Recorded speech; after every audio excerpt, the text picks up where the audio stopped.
విశాఖలో కార్తీక పౌర్ణమి సందర్భంగా బీచ్ స్నానాలకు వచ్చే భక్తులు జాగ్రత్తలు పాటించాలని మైరన్ సిఐ రమేష్ విజ్ఞప్తి చేశారు. డీఐజీ అదనపు ఎస్పీ ఆదేశాల మేరకు మైరన్ పోలీసులు ప్రత్యేక బందోబస్తు ఏర్పాటు చేస్తున్నారని చెప్పారు. నిర్దేశిత ప్రాంతాల్లోనే స్నానం చేయాలని, సెల్ఫీలు, వీడియోల కోసం లోపలికి వెళ్లవద్దని కోరారు. గజ ఈతగాళ్లు, పోలీసులు పహారా కాస్తున్నట్లు వెల్లడించారు.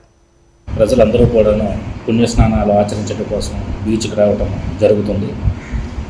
అదే రకంగా గౌరవనీయులైనటువంటి కోస్టల్ సెక్యూరిటీ డిఐజీ గారు, అలాగే మా అడిషనల్ ఎస్పీ గారు ఆదేశాల మేరకు మేము బీచ్ల్లో పగడ్బందీగా బందోబస్తు నిర్వహించడం అనేటువంటిది జరుగుతుంది.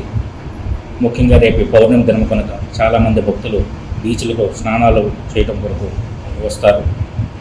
సో మెరైన్ పోలీస్ వారి విజ్ఞప్తి ఏమనగా, మీరు పోలీసు వారు నిర్దేశించబడినటువంటి ప్రదేశాలను మాత్రమే మీరు స్నానాలు ఆచరించినట్లయితే మీరు మీ యొక్క కుటుంబము చాలా సేఫ్గా ఉంటారు.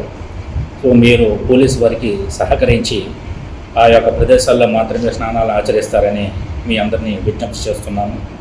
ముఖ్యంగా యూత్ వారికి తెలియజేయనిది ఏమంటే, ఐసోలేటెడ్ ప్రదేశాలకు వెళ్ళి సెల్ఫీలని, అలాగే ఎంజాయ్ చేద్దామన్న ఆలోచనతో అక్కడ స్నానాలకు వెళ్ళి వారి యొక్క అమూల్యమైనటువంటి ప్రాణాలను పోగొట్టుకుంటున్నారు. మీరు గతంలో కొద్ది రోజుల క్రితం మీరు టీవీలోని పేపర్లోనే చూసే ఉంటారు. 10th క్లాస్ స్టూడెంట్స్ ఇంట్లో వాళ్ళకి చెప్పకుండా, అదే రకంగా హాస్టల్లో చదువుతున్నటువంటి వాళ్ళు విద్యార్థులు ఎంజాయ్ చేద్దామనేటువంటి ఉద్దేశంతో స్నేహితులతో కలిసి బీచ్కి రావడం జరుగుతుంది, స్నానాలు చేయడం. అలాగే వాళ్ళు ప్రమాదవశాత్తు వాళ్ళు నీట మునగపోవడం అనేటువంటిది జరుగుతుంది.